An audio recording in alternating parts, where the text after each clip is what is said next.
नमस्कार दर्शक बंधु आपण समस्त को ओडिशा तंत्रज्ञान चैनल को हार्दिक स्वागत।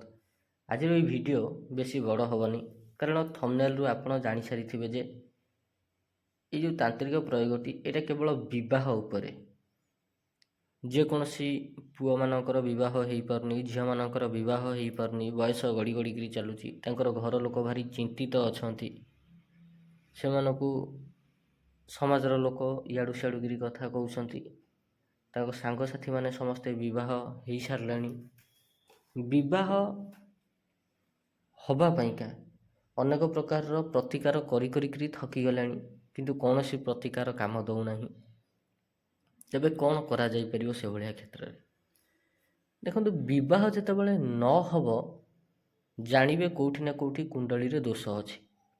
कौन से दोष गोटे दोष होउची मांगलिक दोष आउ गोटे प्रकार दोष होउची अभिशाप दोष आउ गोटे अछि ऋण दोष तीन प्रकार दोष जोगुरी विवाह हो पारेनी।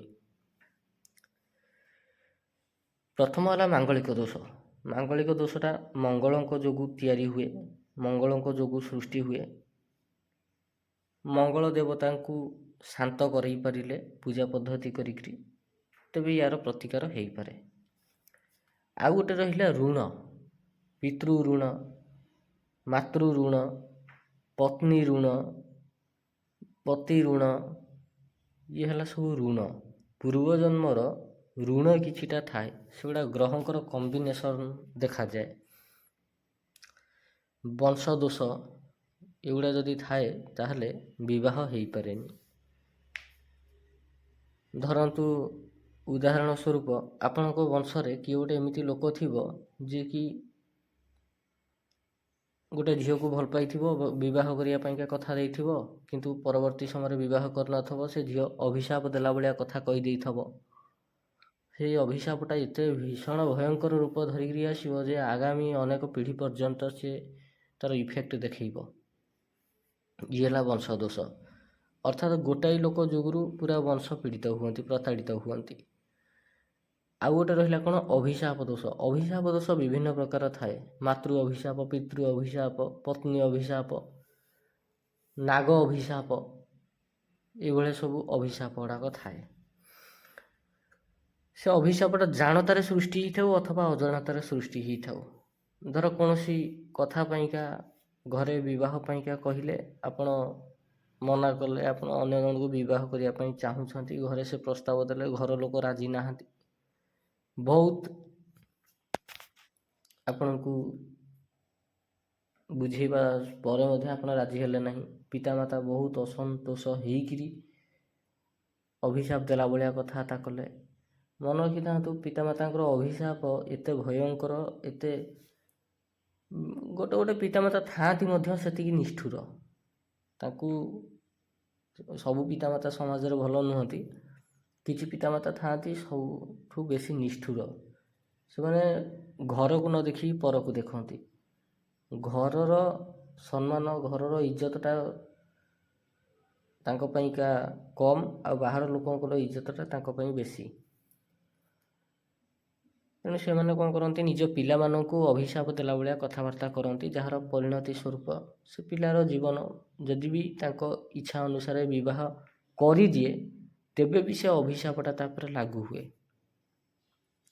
आपण पचारे एमती केमती हम ना सेमती ही हुए जदि कहाठारू खराब कथा शुणा को मिलला अभिशाप संबंधी कथा सीटा निहाती फलित हम निहाती तेबे जहाँ भी कारण होना कहीं गोटे बयस पर लोकंकर विवाह हो पारे ना दिन को दिन समय गड़ी चले से भाया क्षेत्र में से घर लोक भी चिंतित हुए और समाजर बार लोकों ठारू बार कथा शुणा को मिले। एणु आज वीडियो रे से ऑथेंटिक विद्या विषय जानिबा जार प्रयोग करिया मात्रे लोकर विवाह हो किछि लोक एमिति भी अछंती जो माने भावती कि सेमानकर स्त्री केमिति पड़ो भल मिल कि ना नहीं कि फिल्डिंग सेट करदेला वाला स्त्री मिलଯିव आउ झील मैंने भावती एमती शशुर मिलनी तो जो प्रत्येक दिन निर्यातना सहिया पड़ो तेज कौन कर यार गोटाए मात्र बाट विवाह पाइका तांत्रिक पूजा करा तांत्रिक पूजा कला माने विधा मारिकी आंब पचेया जहाँ ये ଘଟଣାକ୍ରମ ସେଇଆ, ମାନେ ଜବରଦସ୍ତି।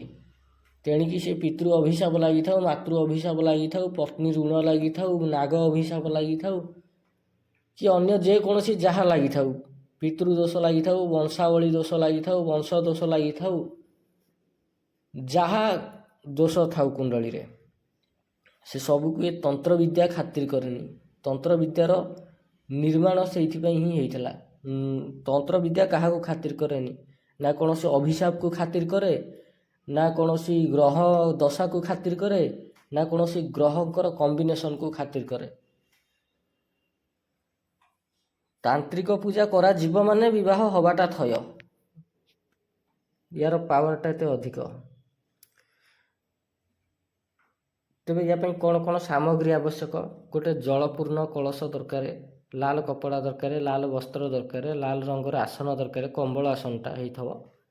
ଶୀଘ୍ର ବିବାହ ସିଦ୍ଧ ଯନ୍ତ୍ର ଗୋଟାଏ ଦରକାର, ସିଦ୍ଧି ମାଳା ଗୋଟାଏ ଦରକାର, ଗୋଟେ ତମ୍ବା କଏନ୍ ଦରକାର, ସର୍ବୌଷଧି ଗ୍ରହମ ଔଷଧି ଦରକାର। ସର୍ବୌଷଧି ଆଉ ଗ୍ରହମ ଔଷଧି ମିଳିଯିବ ଆପଣଙ୍କୁ ପୂଜା ସାମଗ୍ରୀ ଦୋକାନରେ। ଧୂପ ଦୀପ ମଧ୍ୟ ମିଳିଯିବ।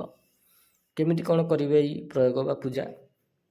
ଯେକୌଣସି ଶୁକ୍ରବାର କିମ୍ବା ପୂର୍ଣ୍ଣିମା ଦିନ ସକାଳୁ ଉଠିକିରି ସ୍ନାନ ସାରିକିରି ପୂର୍ବ ଦିଗକୁ ମୁହଁ କରିକିରି ଲାଲ ରଙ୍ଗର ଆସନ ଉପରେ ବସିବେ, ଲାଲ ବସ୍ତ୍ର ପିନ୍ଧିକିରି ବସିବେ। ସାମ୍ନାରେ ଅରୁଆ ଚାଉଳ ଆଞ୍ଜୁଳାଇ ଭୂମି ଉପରେ ରଖିକିରି ତା ଉପରେ କଳସ ବସେଇବେ। କଳସ ଉପରେ ଗୋଟେ ଲାଲ କପଡ଼ା ରଖିକିରି ତା ଉପରେ ନଡ଼ିଆ ରଖିବେ। ସେଇ ନଡ଼ିଆ ଉପରେ ଯନ୍ତ୍ରଟିକୁ ରଖିବେ। ଯନ୍ତ୍ରଟିରେ ସିନ୍ଦୁର ଚନ୍ଦନ ଲଗେଇକିରି ଫୁଲ ଗୋଟାଏ ଅର୍ପଣ କରିବେ, ଆଉ ଧୂପ ଦୀପ ଦେଖେଇବେ। ତାପରେ ସିଦ୍ଧି ମାଳା ଯେଉଁଟା ଅଛି, ସିଦ୍ଧି ମାଳାରେ 11 ମାଳା ମନ୍ତ୍ର ଜପ କରିବେ। ମନ୍ତ୍ରଟି କ'ଣ? ଭଲ ଆଗରେ ମୁଁ ଉଚ୍ଚାରଣ କରିକି କହୁଛି ସ୍ପଷ୍ଟ ଭାବରେ। ମନ୍ତ୍ର ହେଉଛି ଓମ୍ ହ୍ରିମ୍ ଐಂ କ୍ଲିମ୍ ଶୀଘ୍ର ବିବାହ କାର୍ଯ୍ୟ ସାଧୟ ଓମ୍ ନମଃ। ଇଏ ହେଲା ମନ୍ତ୍ର। ଓମ୍ ହ୍ରିମ୍ ଐಂ କ୍ଲିମ୍ ଶୀଘ୍ର ବିବାହ କାର୍ଯ୍ୟ ସାଧୟ ଓମ୍ ନମଃ। ଏଇ ମନ୍ତ୍ରଟାକୁ ଆପଣ କ'ଣ କରିବେ? 11 ମାଳା ଜପ କରିବେ। ଜପ କରିସାରିବା ପରେ ଉଠିଯିବେ। ସେ ସାମଗ୍ରୀ ସବୁ ସେଇଠି ଥୁଆ ହେଇଥିବ। ଆଗାମୀ ଦିନ ପୁଣି ସମାନ ପ୍ରୋସେସରେ ପୂଜା କରିକି 11 ମାଳା ମନ୍ତ୍ର ଜପ କରିବେ। ଏଇ ପୂଜା ଲଗାତାର 7 ଦିନ ପର୍ଯ୍ୟନ୍ତ ଚାଲିବ। ସପ୍ତମ ଦିନ ଯନ୍ତ୍ର ଆଉ ମାଳାକୁ ନେଇକରି ଯେକୌଣସି ପାଖରେ ଥିବା ଭଗବାନ ଶିବଙ୍କ ମନ୍ଦିରରେ ଦେଇଦେବେ। ଆଗାମୀ କିଛି ମାସ ଭିତରେ ନିଶ୍ଚିତ ବିବାହ ଯୋଗ ଫିଟିଯିବ। ତେଣିକି କୁଣ୍ଡଳୀରେ ଯେକୌଣସି ପ୍ରକାର ସ୍ଥିତି ଥାଉ ନା କାହିଁକି, ଯାହା ବି ହେଇଥାଉ ନା କାହିଁକି, ସେଗୁଡ଼ା ଝାଟ ବରାବର କିଛି ଫରକ ପଡ଼େନି। ତନ୍ତ୍ର ବିଦ୍ୟା ଯେଉଁଠି ଚାଲିଲା ସେଠି ଘଟଣା ଘଟିବ ହିଁ ଘଟିବ।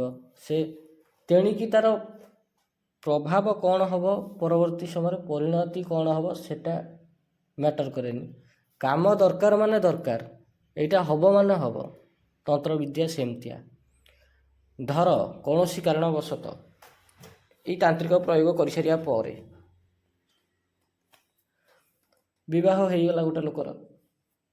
କିଛି ଲୋକଙ୍କର ଜୀବନରେ ତାଙ୍କର କୁଣ୍ଡଳୀରେ କିଛି ସ୍ଥିତି ଗ୍ରହଙ୍କର ଏମିତି ଥାଏ, ତାଙ୍କ ଜୀବନରେ ଭୌତିକ ସୁଖ ନଥାଏ କିମ୍ବା ପତ୍ନୀ ସୁଖ ନଥାଏ।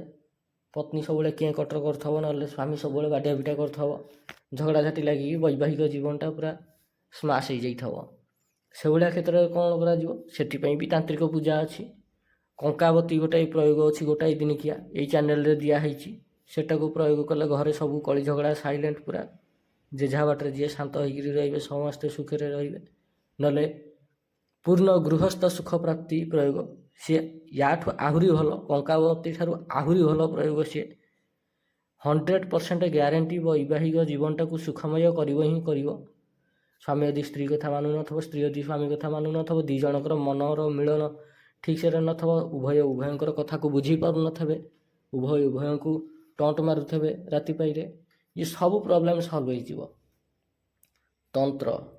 ତନ୍ତ୍ର ବିଦ୍ୟା ଯିଏ ଜାଣିଛି ସେ ଜୀବନକୁ ବଞ୍ଚିବାର କୌଶଳଟାକୁ ଜାଣିଛି। ଆଉ ଯିଏ ତନ୍ତ୍ର ବିଦ୍ୟା ଜାଣିନାହିଁ, ସିଏ ତା ପ୍ରାରବ୍ଧର କର୍ମ ହିସାବରେ କର୍ମଫଳକୁ ଭୋଗିବା ପାଇଁ ଆଇଛି। ଆଉ ଯିଏ ତନ୍ତ୍ର ବିଦ୍ୟାକୁ ଜାଣିଛି, ଶିଖିଛି, ବ୍ୟବହାର କରିଛି, ନିଜ ଦୈନନ୍ଦିନ ଜୀବନରେ ତାକୁ ବ୍ୟବହାର କରିକିରି ବଡ଼ରୁ ବଡ଼ ସମସ୍ୟାରୁ ବାହାରିକିରି ପଳେଇ ଆସିବ। ତେବେ ଆଶା କରୁଛି ଆପଣଙ୍କୁ ଭିଡ଼ିଓଟି ଭଲ ଲାଗିଥିବ। ଯଦି ଭିଡ଼ିଓଟି ଭଲ ଲାଗିଛି ଏଇଭଳି ଭିଡ଼ିଓ ଦେଖିବା ପାଇଁ ଆପଣ ଆମ ଚ୍ୟାନେଲ୍ ଓଡ଼ିଶା ତନ୍ତ୍ରଜ୍ଞାନକୁ ନିଶ୍ଚିନ୍ତ ସବସ୍କ୍ରାଇବ୍ କରନ୍ତୁ। ଧନ୍ୟବାଦ।